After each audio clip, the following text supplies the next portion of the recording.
भूतिया कहानी, पुरानी हवेली का रहस्य।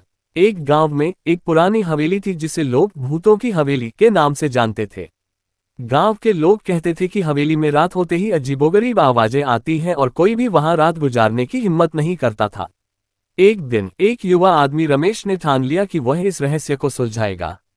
वह रात के समय हवेली में गया और अंदर कदम रखा। चारों तरफ घुप्पा अंधेरा था और हवेली के खंडहर जैसे गलियारे में उसकी आवाज गूंज रही थी। अचानक उसे सीढ़ियों से किसी के उतरने की आवाज सुनाई दी। रमेश ने धीरे धीरे आवाज की ओर बढ़ना शुरू किया।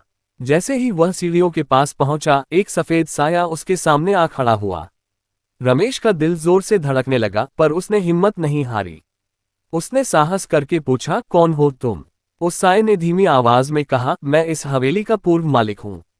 मेरी मौत एक रहस्य थी और मेरी आत्मा को शांति नहीं मिली। जो भी इस हवेली में आता है, मैं उसे अपनी कहानी बताना चाहता हूं ताकि कोई मेरी हत्या का सच जान सके। रमेश ने उसकी कहानी सुनी और अगले दिन गांव के बुजुर्गों को बताया। धीरे धीरे सच्चाई सामने आए और हवेली का रहस्य सुलझ गया। माना जाता है कि उस दिन के बाद से हवेली में कभी भी किसी ने भूत की परछाई नहीं देखी। समाप्त। ये थी एक 2 मिनट की भूतिया कहानी जो रहस्य और रोमांच से भरी हुई थी।